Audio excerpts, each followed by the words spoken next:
Welcome to the first. You have a story. If you look back on your life, you've done things for the first time that no one in your family, in your town, in the country has done. This is Dr. Sandi. You have unknowingly paved the way for others without knowing it or even acknowledging it. This is where you tell your story so that those who come after you can walk in your footsteps to build their own firsts. Hey, this is Dr. Sandi of the First Podcast. My guest today is Precious L. Williams. Precious excels where most business owners falter, which is pitching their company. She is known as the killer pitch master, but listen to her first. This is going to be long, y'all. She is a 13-time national elevator pitch champion who is the first in her family to be valedictorian, the first to be Miss Beaumont 1996 to 97 high school queen, first generation college student, entrepreneur, and first person in her family and community to leave St. Louis and stay gone. Her first audition led to being in a major movie. As a business owner, her first pitch got her on national television. She was the first 300-plus-pound woman to take the media by storm through pitching, and that made her the first plus-size intimate apparel brand that succeeded on Kickstarter. She's the first 3-time consecutive perfect pitch winner, first pitch champion to win both the Judges and Audience People's Champ Award. Then she wrote 4 number-1 best-selling books, which made her the first Black woman outside of entertainment and sports to have 2 billboards in Times Square for business books. You can find all her information at perfectpitchesbyprecious.com and on LinkedIn at Precious-L-Williams. My goodness, let's welcome Precious L. Williams to the First Podcast. Hey, everybody, it's Dr. Sandi with the First Podcast. And today my guest is Precious L. Williams, the killer pitch master. And you know she's got to tell us about that right now, how she's slaying, as Precious says, she's slaying. So Precious, welcome to the First. Oh, I'm so excited to be here. The First, yes. Yes, it's the first. We want to record and make this a legacy of what you've done and the things that you're leading in so that the people who come behind you can know who you are and what you did and follow in your footsteps. You're the first, but you won't be the last. Say that again for the peeps in the back. You're the first, but you won't be the last. So tell me about yourself and how you got to be the killer pitch master.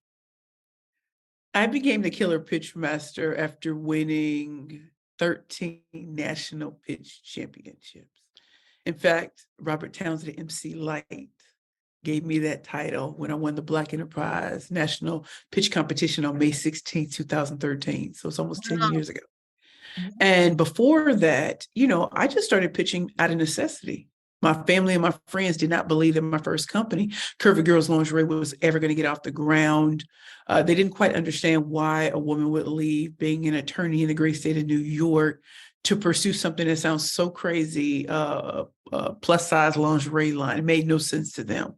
But for me, it made perfect sense, right? I'm used to going against the grain. I'm from St. Louis, Missouri, for God's sakes, in the inner city, not Ladue, Clayton, Frontenac. I'm from the hood of St. Louis, the north side.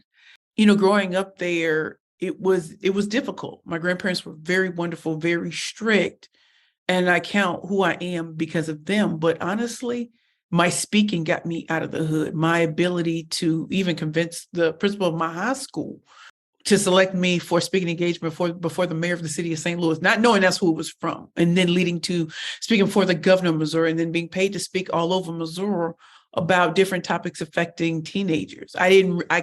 My first job was at Y98 FM. My first internship was at Y98 FM, a radio station. And when I was just in St. Louis, my mind was going back how everything Nothing is wasted.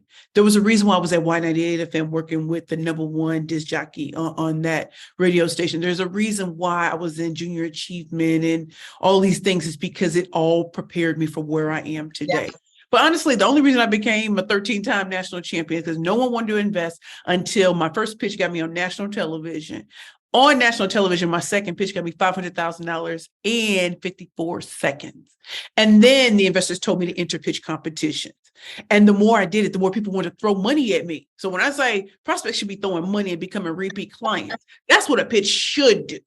Yeah. And I'm living proof because I didn't even know I was that gifted until people were like, I want to pitch like you. I want like me. Shoot, this is natural up in these streets.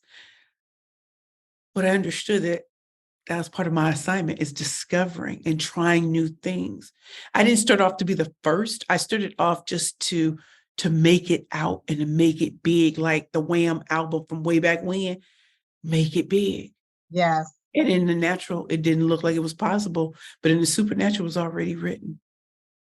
So that's how I became the killer pitch master. And I show people how to what? Slay all competition. So if I worked with authors, speakers, and entrepreneurs, and then got into the biggest companies in the world, still Black on both sides. Yep. Nothing ambiguous about me, no six-pack abs, no Brazilian butt lip. But like I said, I'm a whole snack, come fetch me. That's how I became a Brazilian butt lip thing is I ain't got it. And it doesn't matter what audience I'm in front of. They could be the highest of the high VIPs, executives, or it could just be some regular, schmegular peeps. And they love it because they're like, wow, you really say it. I said, yeah, because I'm gonna state the obvious because some of y'all think I'm supposed to look and act a certain way. I'm not. At 43, I'm not dead and gone. I just got started. So yeah.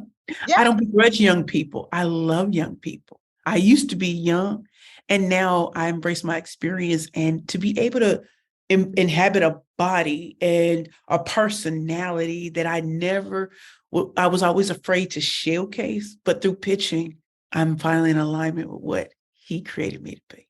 And it makes you stand out. It does. It does. Because people don't forget you. Once they meet you, it's very hard to forget you. Even like you were saying, you remembered me from way back when. Yes. I pray I've gotten even better. I pray I've gotten better. But even if you still remember, that means I was doing my job way back when. You were, and you weren't dressed like you weren't overdressed. You know, sometimes people come to pitch and they're just overdressed and you expect them to be wowed and they don't meet the way they look. You came, you were just precious and you did your thing and you walked off and you did your little, you were done. And I'm like, wow. That's what I'm talking about. But I also think that comes from Queen. I wasn't whatever people expected when I first started. So I was supposed to look a different race, color, height, looks, and I wasn't boring. I didn't want to wear a suit. I came from being an attorney. I darn sure wasn't gonna wear a suit. And I also, there was something about coming from behind because they never saw me coming. So even though I was a bigger girl, she don't talk about cookies, cakes, and pies. Wouldn't you like me to speak about that? But no, I'm gonna speak about lingerie. And I'm gonna wipe the floor with everything you just said. Nice. So tell me about being the first in your family to be valedictorian. You know, this seems to be where you got your start, right? Because you were excelling in school and you took that to the next level. So tell us about that. Well, being a valedictorian 25 years ago, can you believe that? 25 years ago, I graduated June 6, 1997. So when I first entered Beaumont High School, which I did not want to attend because it was in the hood, and my grandparents were adamant I was going there and not being bussed out to like a county school. They wanted to make sure if anything happens, they'll be there in 5 minutes, snatching edges. And I didn't want to go there. I remember my first dad went through metal detectors. It was like this. Metal detectors back then? Metal detectors back then, because we had kids murdered in high school. Listen, that happened while I was there too. You know what I mean?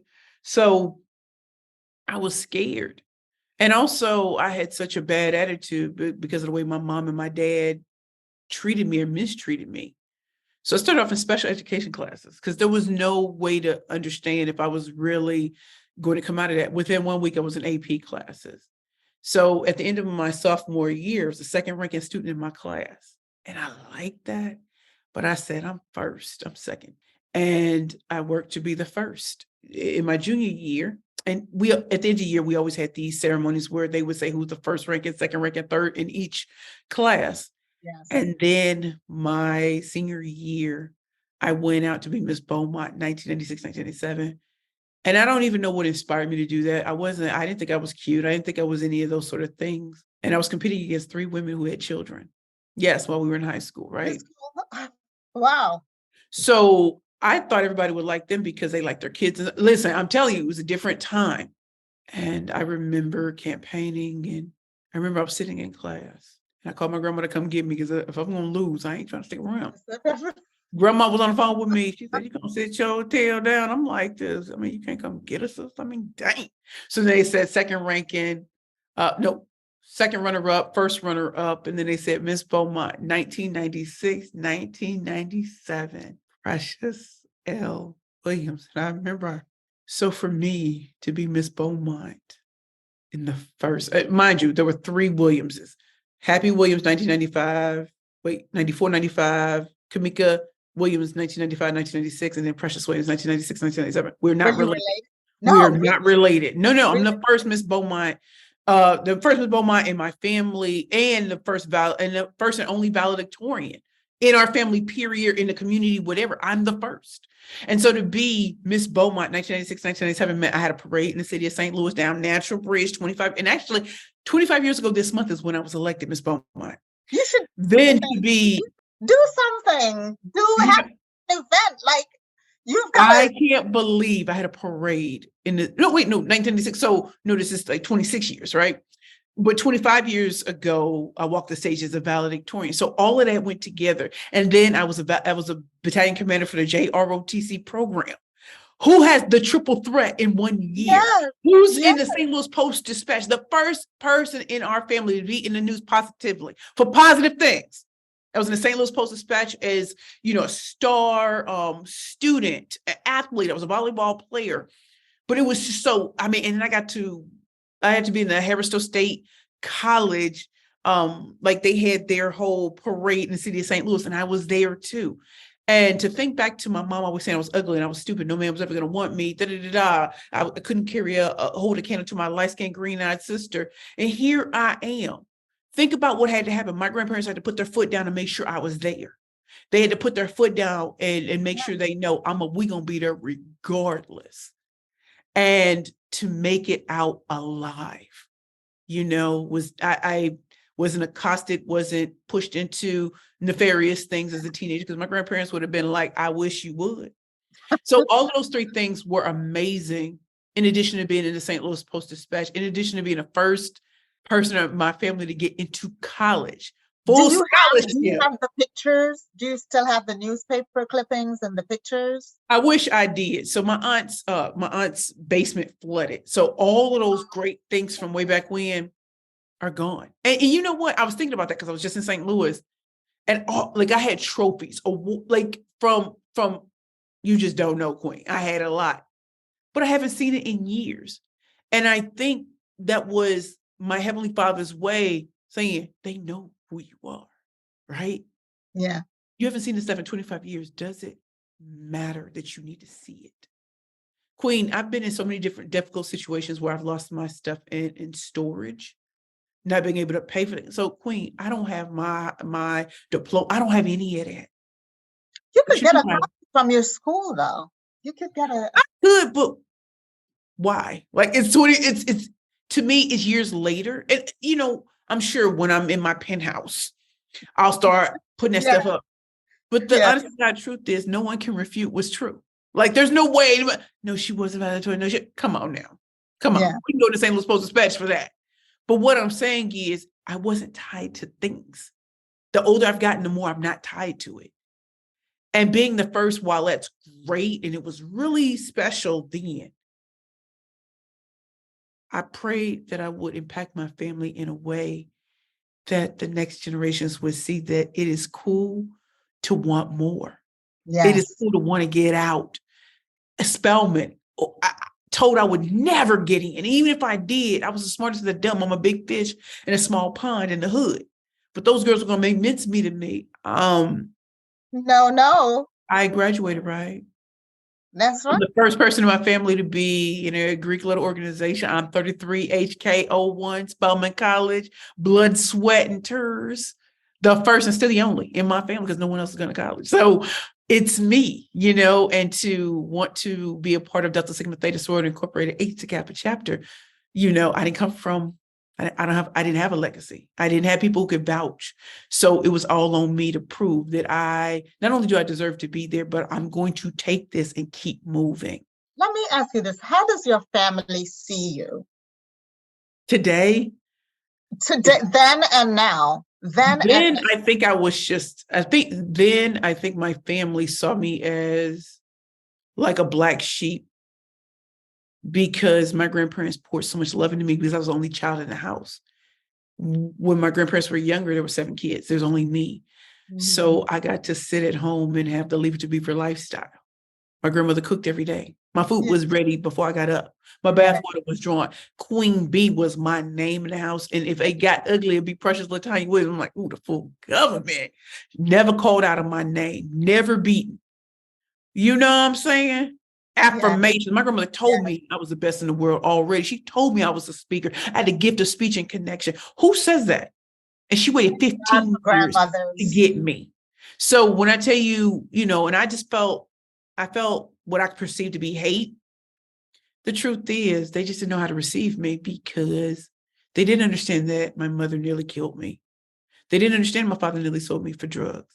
They didn't know that story. All they knew is the one who's always in the news, the one who's like, that's irritating. Today, things have changed. So when I was in St. Louis, I got to see some of my family, not all of them. And before I even went, I didn't tell my cousin I was coming. And she said, I read your book. Her son died during the pandemic from an opioid overdose. Oh, wow. And she said she read my books and she understood me. She finally got why I was where I was. And so when my aunt took me over my cousin's house and didn't tell her I was coming, when I walked in, she said, I got to hug her and her husband in the shrine to my cousin who died. And then my cousin Lori came in with all these kids. I swear I know who these kids were. I know the kids didn't know me, but they gathered around me. And like one of them was right here. We just going through my phone because she want to make sure she cute, 7 years old, up in my phone, like make sure you're celebrity. You're the celebrity. And my aunt was like, that's your cousins on TV. And I'm like, I want to be like, because you don't know who we are. You don't know. Yes. And it was so sweet because I got to take pictures in the kitchens with the kids, my aunt, some of my cousins. And I thought there would be a lot of anxiety, and there wasn't. I thought I was going to have to remind people I ain't 16, I'm 43. So watch your tone because I'm not who you think I am. The sweetest thing. So my cousin went in the kitchen and she was drinking a little Tito. So I don't drink, I've been clean and sober since January 22nd, 2017. So I'm going into 6 years of being clean and sober off of alcohol. And so she's in there. She's, I'm going to point a little for you because I know you don't drink. I'm looking at her.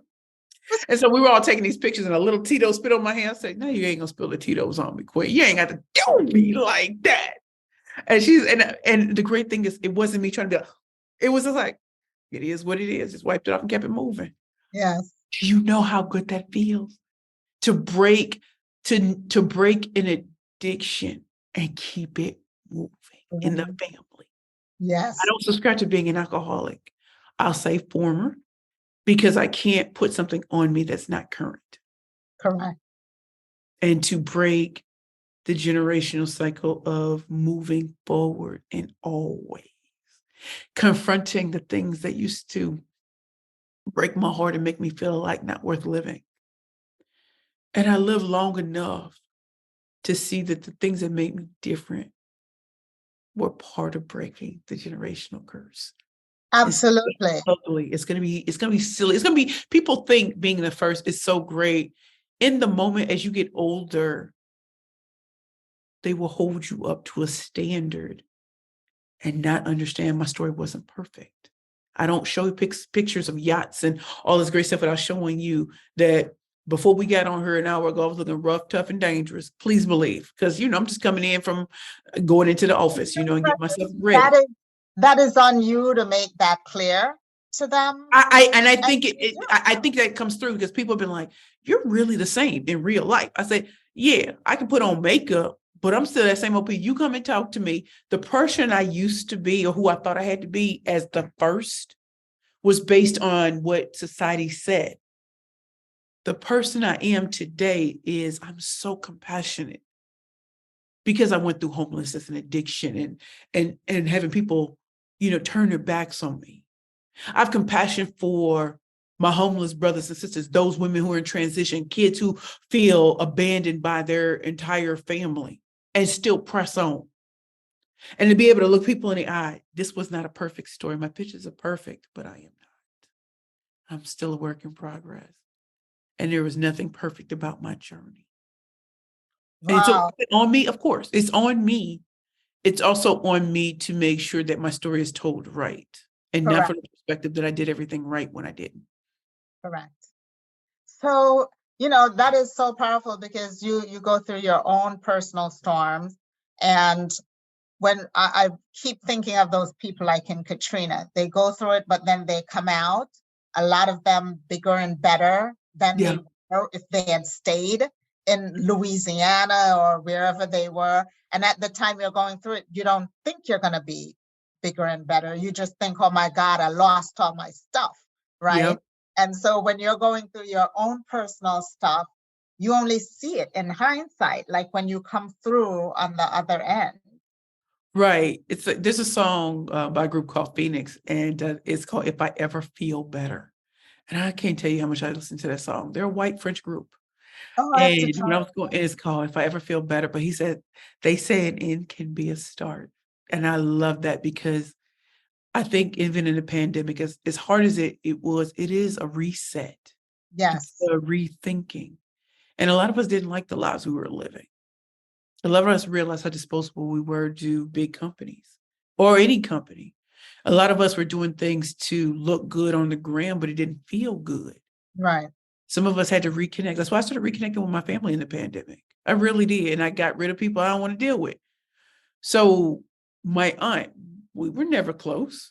And I finally told her the only reason we ain't close is because I'm the younger version of you. That's really what it came down to. I'm the younger version of you. You were independent. You were about that life, thug life. That's what she was about. I was on that thug life, thug educated life. I'm with it. Sophisticated Right. ratchet. I'm with it. And we got to really get to know each other. So to go to St. Louis and act up the way I can at 43, not 16. Oh yeah, it was much fun. Much fun. I got to hang with her and her best friend since they were in kindergarten. I said, ain't that'll be. I'm trying to get to my best friend that I've had since the 7th grade, and I can't get at her because she at work. You know what I mean? But Precious, with all that you've gone through, how did you start your lingerie? How did your lingerie business? And Quinn, that tell me. only started because I dated a man I never thought would ever give me the time of day. I met a very famous Hollywood actor off of Craigslist, in a dating or personal thing. And never thought. I mean, when I saw, yeah, right. I was 327 pounds. You don't never think you're gonna meet somebody like that. And I met him, and girl, our first date, what dreams are made of. And he wanted to keep dating. Word. At some point, I knew we might go down that road. I need to be ready.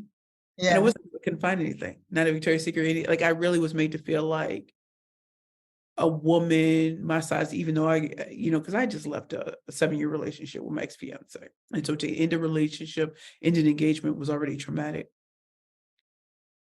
And not being able to find that, it just stuck in my craw. And one day I said, I'm starting Curvy Girls Lingerie. It wasn't the biggest thought in the world, but it was an impactful thought.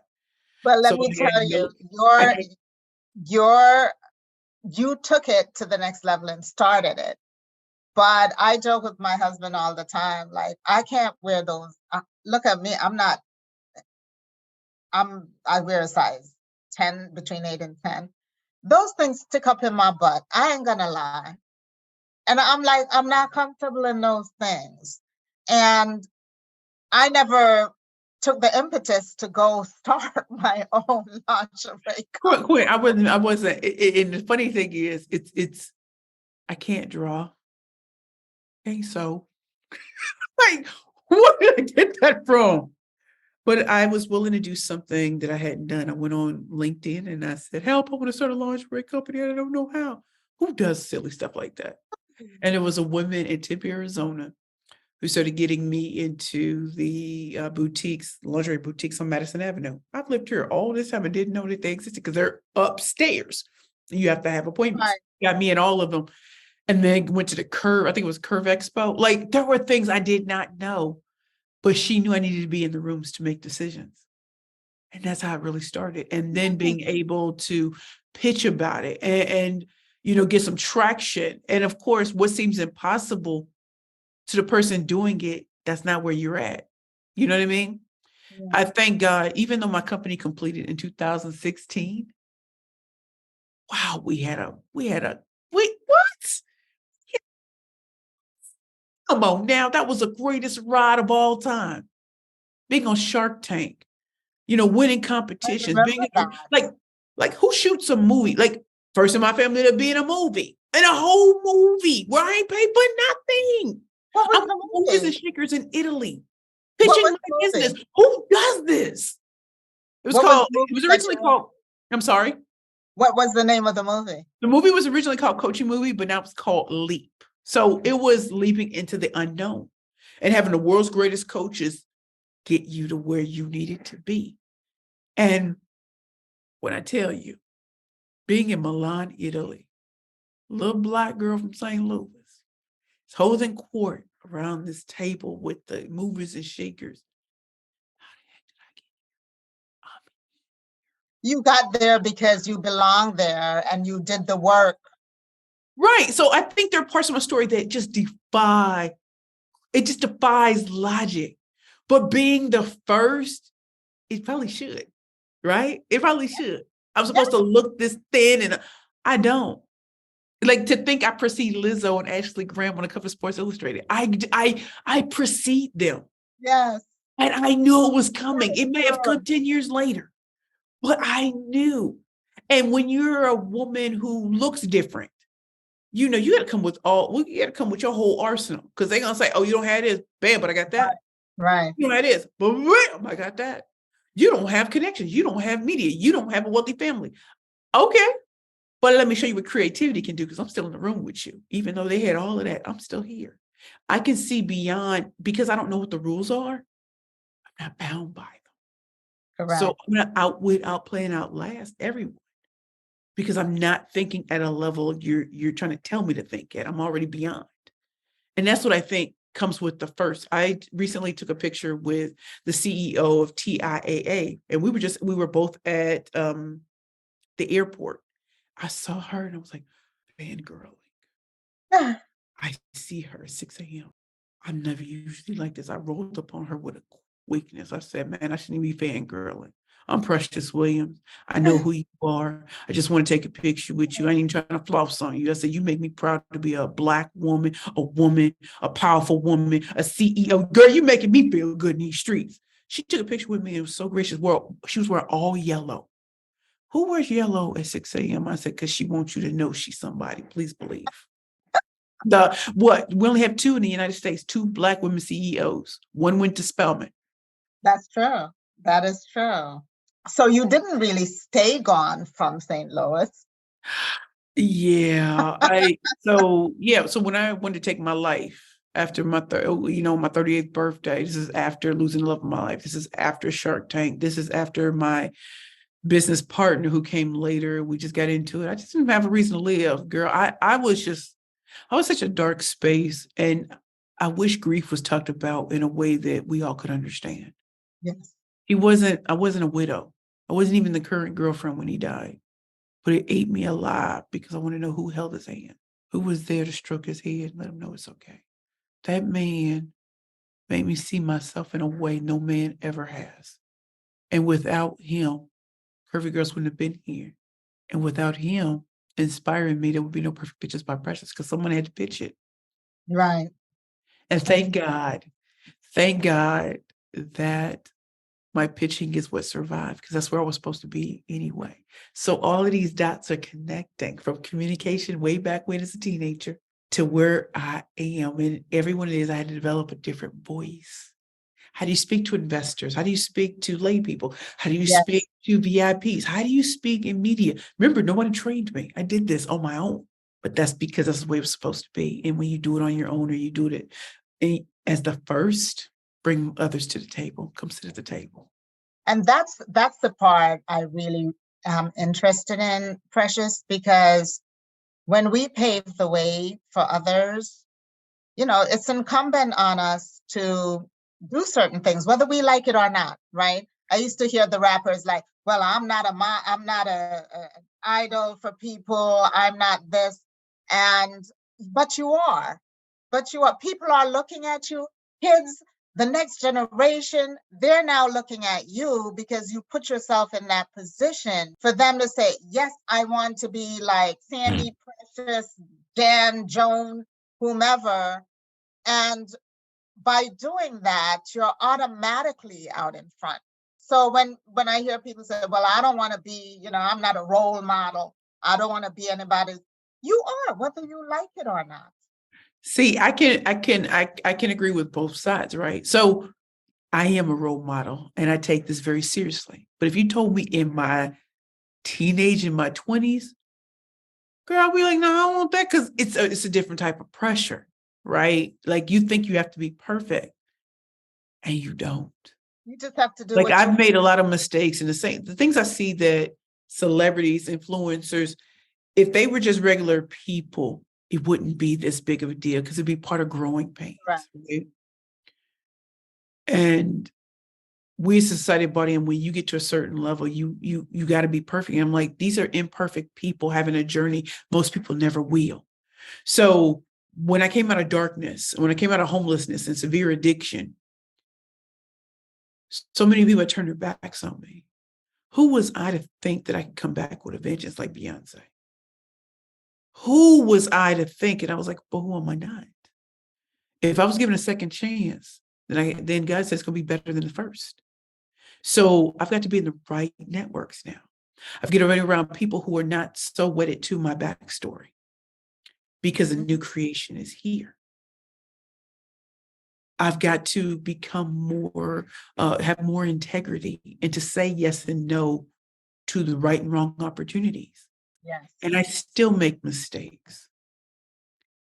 And also I own them. Back then I wouldn't have owned it because I've been like useful in discretion, all that kind of stuff. But honest to God, Queen, I accept being a role model. I accept now that I'm a matriarch to other entrepreneurs. I accept that my business, Perfect Pitches by Precious, is 9 years old today. Congratulations. That's big. And we should celebrate that. I know that's one thing I didn't really fully celebrate. And I want you to think about it.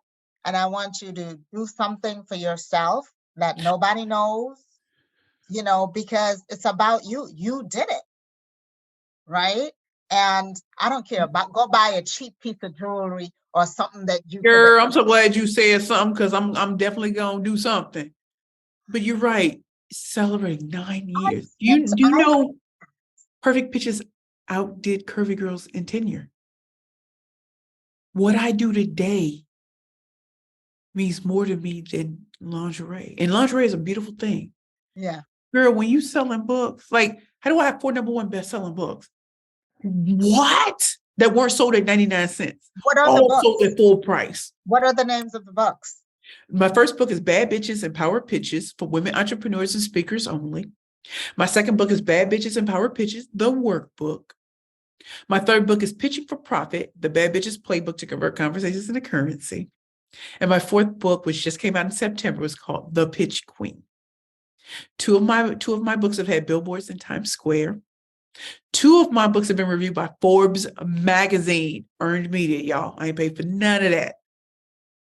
And all 4 of my books are bought by the biggest companies in the world. I spoke at BMW for the first time. 4 years to the day, I walked out of homelessness, September 1st, 2000. I walked out of homelessness September 1st, 2018, September 1st, 2022. I spoke at BMW and they bought hundreds of my books. That has never happened when I first, 'cause, individuals usually buy my books, Yes. but now companies are. So who has the mind to be like, hold up, these are business books. Why don't I include that as a part of booking me? Yes. Because now that it's bought in bulk, it's not about the New York Times bestseller or Amazon bestseller anymore. I've had that. I'm so glad you Now said that that's too. legacy. I'm so glad you said that because we wrote a book, Peggy and I wrote a book years ago, and it was a marketing tool, right? And we never thought, about New York Times bestseller. This was just, people kept asking us the same thing over and over again. And we're like, let's just put it down in writing. And we did like you did. We sold, I don't know how many books we sold at conferences. I would just sell 500, to a conference, right? And people are like, well, I don't see you on the New York Times bestseller. And we're like, what? We were not thinking about being on the New York Times bestseller, but we're making our money. Because I think people might have missed that. So the New York Times bestseller, and I'm not saying those are big things, but the thing is, I'm not waiting on royalties. Yes. It's coming up front. No. Plus shipping and handling. You don't want the smoke. Sometimes, so that's about priorities changing. So at first, it's good to be in those things because you think that's what measures. No, I sell more books, not through Amazon, through me. That's correct. So think about those people who used to sell like Elin Harris out of the trunk of cars and eventually got on the New York Times bestseller list. How many couldn't they quantify because they didn't know from way back when? Right. So sometimes you're going to start imperfectly. I want people to understand you're going to start imperfectly. It's going to look toe up from the flow up in the beginning, and you'll get better. My pitches that I thought, well, chef's kiss, man, I look at that today, be like, man, that's light work. I'm about to go ham and cheese and peanut butter and jelly on it. Because you learn from that. You learn from that, and you took the time to make the improvements. And I think a lot of times we're just going. We are. And, we don't take the time. And I think about this. There are other queens and kings who, in some ways, guided my path, right? So they saw where I was going. I mean, think of Sharon Monet. She's the first Black woman publisher that I had met that I truly trusted because she wrote a story on me when she was at CNN. I was CNN's Entrepreneur of the Month in 2015. And one day we just happened to be running our mouth. She's like, "What that book at? What's the title, Bad Bitches and Bob?" I said, I got the outline. And she looked at our outline. She said, "No wonder you're a speaker. You're not a writer." Writer. Different thing. And under her help, my first book is a 4-time Book of the Year finalist in business, sales, and economics. My first book wasn't on templates on how to write a pitch. It was on the psychology of pitching because you have to understand what truly makes you different. Anybody can say, oh, here are the templates you need. Very few are going to go into the deeper dive of the 7 branding personas to pitching.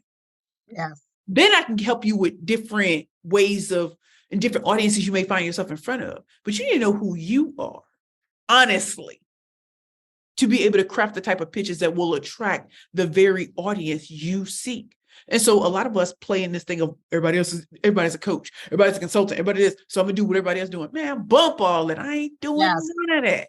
I'm with you. Especially the coaching thing. I've been coaching people for I don't know how long, and I never really called myself a coach. I just said I'm a consultant, helping people. And when I think you knew intuitively something. Like I'm not a coach, I'm a trainer and a teacher. I know that. But people want to fight me. I said, you can't fight me on what I already know. I said, coach could be, I know it can be termed as but there are great coaches. They're great. And I know most aren't. And when I came out of corporate, right? And in corporate, when you get a coach, it's either for 2 reasons. You're on the fast track and they want to coach you up through that, or you're on the downward trend where they're trying to save you. You're probably going to get fired, right? And when a Black person got a coach, it's like, oh, look out. It's usually not good. And the people that they give you are people who don't understand you. As a Black woman in corporate, Most of the coaches are white. They don't understand how you got there. They don't understand the whole DEI thing now. Well, we have, fancy name DEI. They don't understand your background. And so they can't relate to you to coach you properly. If you gave me a black coach and they're like, oh, you can't do that because you're black and you got to go. There might be another way you have to go. That's the way it is. That's the way it is. And that's the way I tell it. I tell people, especially Black women in corporate, you can't do what they do. It's not always going to work. Sometimes it might work, but most of the times you will have to be 10 times better, like they say, And that's according to their metrics too. So let's not, exactly. You may say you 10 times yeah, you really do. And so what offends me is when people assume that I'm in DEI. There's nothing wrong with DEI. Yes. But every Black woman is not a coach or in the DEI space. Yes. I'm in sales and I'm in pitching, communication skills. Well, we want you to speak. We want you to be in this particular, like in ERGs. No problem. I'd prefer not to, though, because you're going to limit me there. Exactly. You're never going to see me in front of the big audiences. And so why I move the way I do, and this is why I'm saying being the first, you're going to see some things. And you also may start to understand that your story has to be different because the people coming behind you story is going to be different. Correct. So I want to walk through the front door, not the side door. I don't want crumbs. I want the whole pie or a piece of the real pie, not the crumbs. I like that. So when I say I'm coming in like a wrecking ball, it's because y'all may think, oh, I'm gonna talk about this. No, if that's the offer on the table, the answer is no, because I have no frame of reference in DEIA. I have none. I'm a case study, but I have none. I'm very surface. You don't want a surface person training and teaching. Right. That's what a lot of people can do. It ain't me. So I'm very specific about what I do. And if it's not respected, then I'm gonna exit stage left. No problem. I didn't get into Yelp, SiriusXM, Google, LinkedIn, Microsoft, just because I'm a Black woman. Really? Is that really what you really think? So you don't think because I was a great attorney, I can smoke all competition. It's light work to me. But my skin color does not allow you to see everything, every facet of who I am. So I'm going to flex and I'm going to share with you. I'm gonna run them numbers. I'm gonna run me my money and run me my fade. Run it because I'm gonna run down that list 13 times. And don't bring up tragedies as a reason why I'm flourishing. Very good. I like that because I was listening to a TEDx talk. I didn't listen to yours yet, but you're gonna laugh at TEDx Babson. You're gonna laugh like. I was listening to. We were doing like 4 TEDx's in a row. They have those days that they're just doing them back to back. And everyone had a really sad story. Like it's overcoming, their backgrounds were, they started out really bad and then they rose like a phoenix through the ashes. Right. Right. And I was sitting there like, I want to do a TEDx, but I really don't have that. And I think the expectation is when people ask me, well, what would a topic be? And I really don't know what it should be, because the ones that I hear, I didn't have that. I wasn't rich. I didn't grow up rich. My mom worked 3 jobs just to keep us in house and food. But I didn't have a sad background. I had an amazing, fun grandmother raising, kicking butt background. Come on now, let them know what time it is. But I can't say that I've been in the depths of Brooklyn. I mean, I grew up in Brooklyn, but I grew up in East Flatbush, and my mom moved to a Jewish neighborhood because she wanted us to go to the best school. Mm-hmm. Right. I didn't get to Bed-Stuy from East Flatbush till I was 18 years old. I didn't even know. I knew people came on the bus from that side. I was in Erasmus Hall High School, and my friend invited me to her birthday party. And she said, oh, this is the address. And I went home and my mom said, oh, this is in Bed-Stuy. And I'm like, oh, where's that? I'm 18.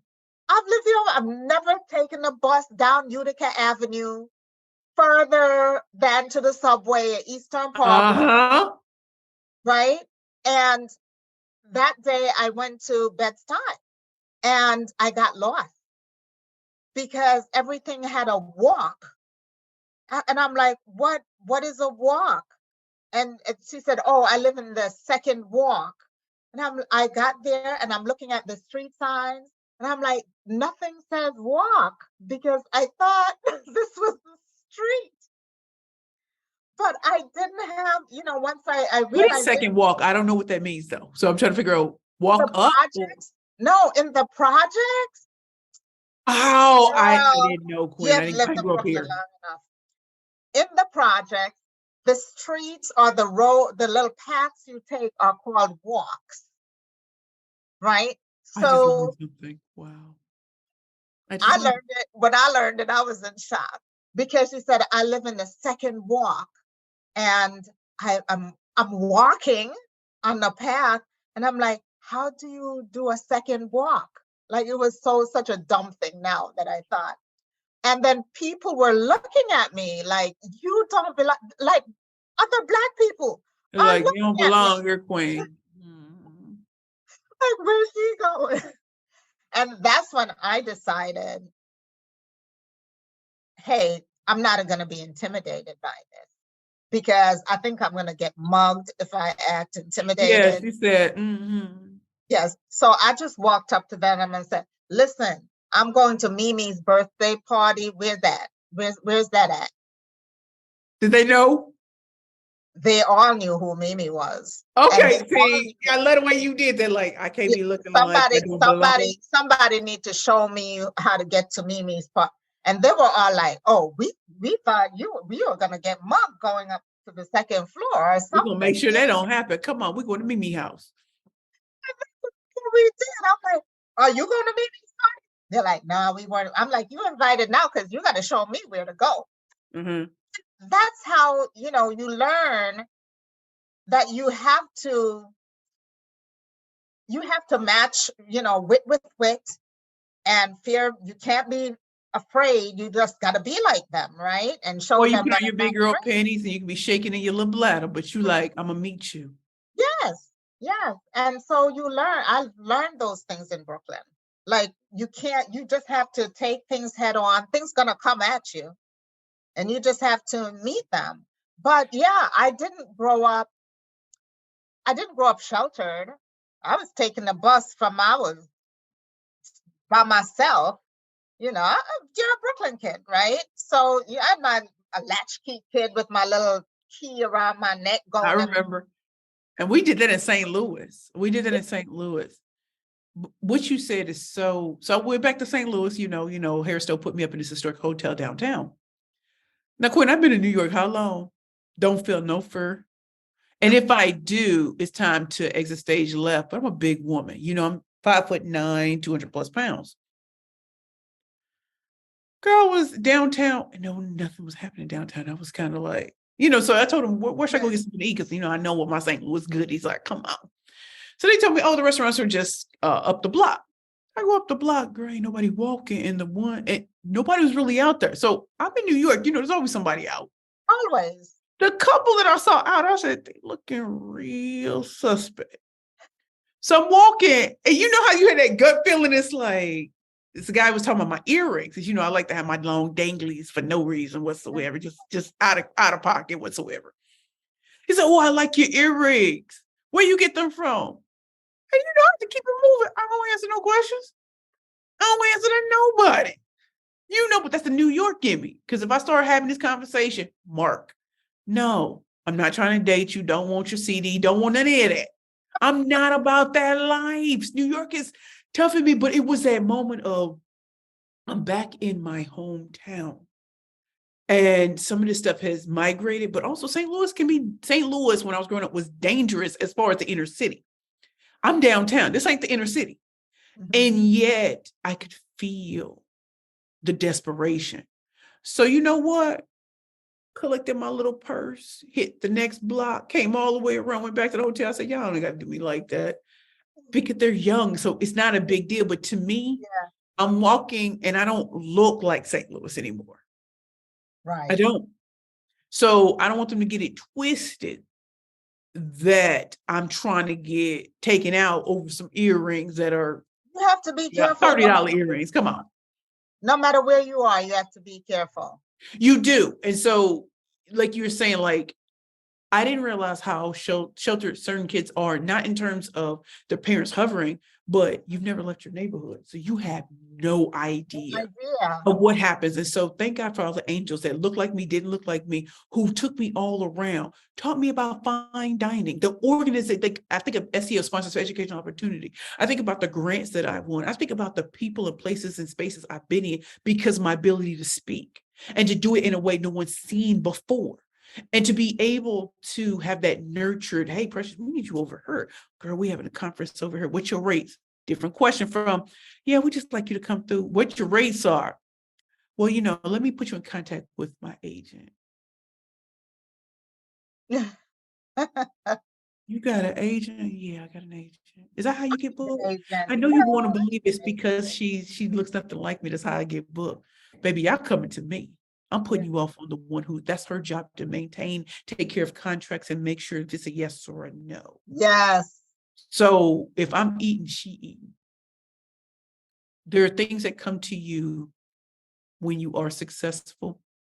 There are going to be Klingons that come on when you are the first. Yes. And I am blessed that I did so much by myself that when the right people came, I could see them. And it wasn't pay me $10,000 a month and I'll get you booked. That's one booking. That's less than one booking, right? I'm getting on your gravy train because So, but this is what I teach. So it's not just pitching, it's the communication skills to be considered the only choice that matters. So people are coming because what's on those posts. It's not buy my stuff.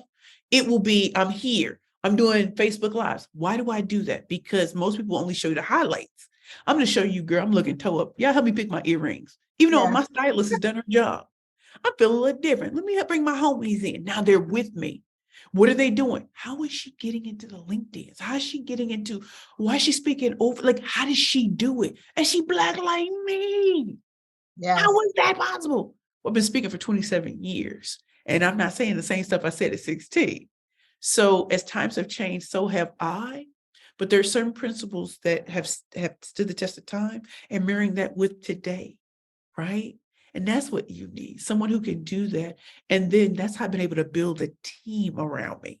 People in the beginning, have this person do that. No. I don't even know what the hell's going on. So I need to understand. And in the beginning, sometimes people are in programs that are above them because they don't know the basics and the foundation. Right. So in order to be the first and to be able to bring others in, your foundation has to be strong. People need to know they can trust you. They can bring you in. You're going to do your thug thizzle, make them look good. Everybody else look good. And as you start to bring others on, teach them how to do certain things so that they can bring on the right people. Because a lot of us, when we get on, we want to bring everybody. Everybody can't go right now because they're not ready for the conversations. Like everybody can't be in a room with Jay-Z. Everybody can't be in a room with Oprah. You may think you can. You may have bought a ticket. But those high-level conversations that you and I both know about, those conversations are different. Even if they claim they're not gossiping, I promise you it's different. The business principles and the way they talk about it's different from what you hear in pop culture, what you see on YouTube, what you see, I promise you, it's a different thing because you have to be at that level. This is high level, not eye level. Jay-Z. So how do you teach that to the next generation? How do you get that across to them and mentor them and, put them in the spaces and in the room so they could see for themselves how things are? First, I mirror what I teach. So I'm not someone who's talking about it, reading it in a book. I'm there. So first they can see it. Number two, in some of the programs that I have, it's about getting them into those spaces when they're ready. Because a lot of us think we're ready and we're not. Third thing is I need to understand what your zone of genius is because we might not be in the same rooms. You need to be the trailblazer and the first in that industry, not this one. And also preparing you with the right tools. That's why I work with Bottomless Closet. That's why I work with Savvy Ladies Dress for Success, That's because my a lot of favorite. they are in transit. These women are in transition, and they might have great skill sets, but they need to know how to read the room and know exactly who the heavy hitters are or who are the behind the scenes players. You may want to be in front of Diddy and Jay-Z, but there might be even more powerful people that they trust. Yes. And most people can't read a room. You just see the glitz and glamour when the real power is subtle. And Well, that's the a real power training. doesn't show themselves either. They Huh? stay in the back. The real power stays in the Yeah, background. because they don't want to be known by everybody. You think Exactly. everybody who's on Fortune Forbes 400 wants to be known? I'm telling you, they don't. I'm telling you, they And don't.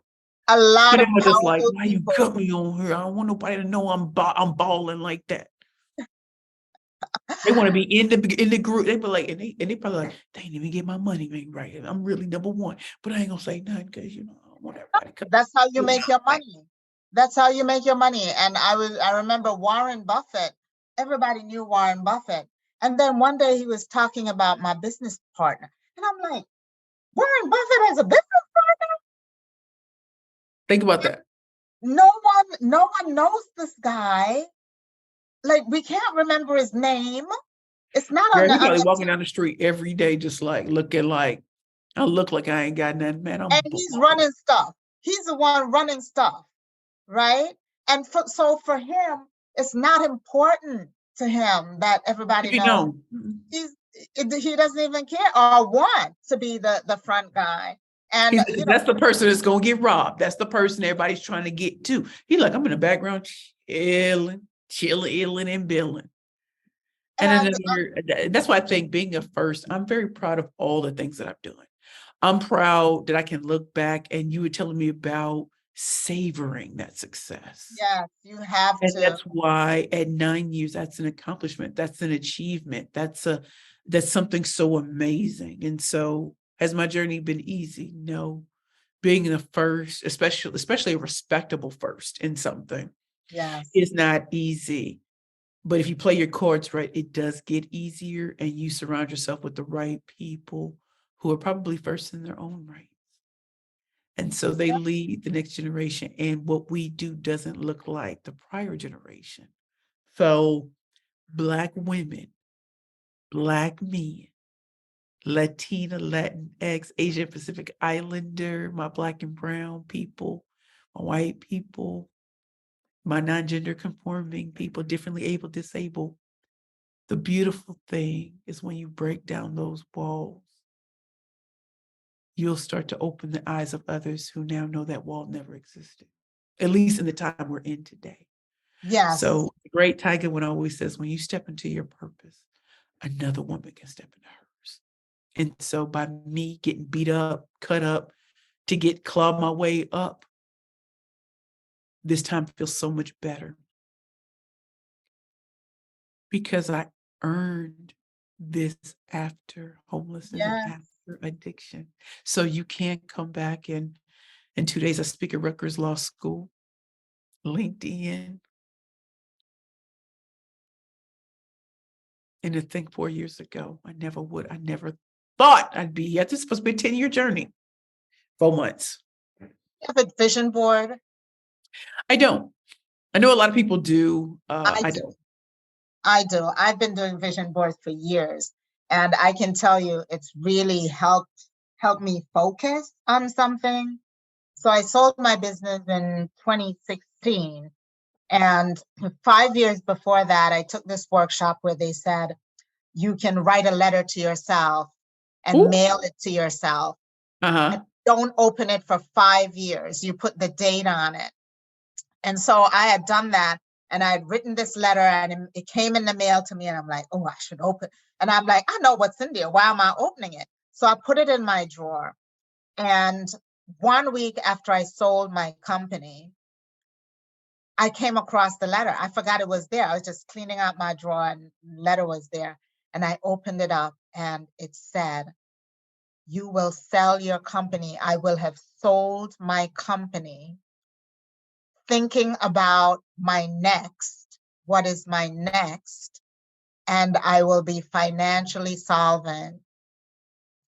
And I sat there for the first time and go, this is the vision I had. And almost to the week, to the day, it came through. Because once you speak it, you put the things in motion to make it happen, Yeah. right? And whether you call it a vision board or you have a strategic plan or whatever, that's what I want young people to think about when they're thinking about becoming the first. Ooh. Be like Precious and think about where you want to go. Utilize the things that you've learned in order to move you forward. And don't ever think, you can't. Like when I watch Shark Tank and they're like, oh, you've got to do this. I'm like, no, you can do other things and you can do it a little differently the You way you can. want. You can. And so I want the people that are listening to you, Precious, to know that they too can move forward. So thank you. Thank you, Queen. Thank you, thank you, thank you. I'm so honored to be one of the first. I am honored by every step of the journey. Amen. And And thank I you for only wish my grandmother had been here. I love you. Oh, Thank she you, Queen. she knows. My grandmother knows too. She's not here, but I swear I saw her in my dream the other day, and I haven't dreamt since I was 5 years old. I'm like, what's that, my grandma? She about to, she like, girl, I've been dancing to the beat of your drum since you was little. Yeah, so. But and again, I am the killer pitch master, aka the pitch queen, proud founder and CEO, Perfect Pitches by Precious. So if you want to slay all competition, check your girl out. Perfect Pitches by Precious. Amen to that. Thank you, Precious. This is Dr. Sandi. Thank you so much for sharing your journey on the first, where no two stories are alike, even if the circumstances are similar. Let this discussion serve as inspiration for others to show what's possible, and more importantly, to produce seconds and thirds.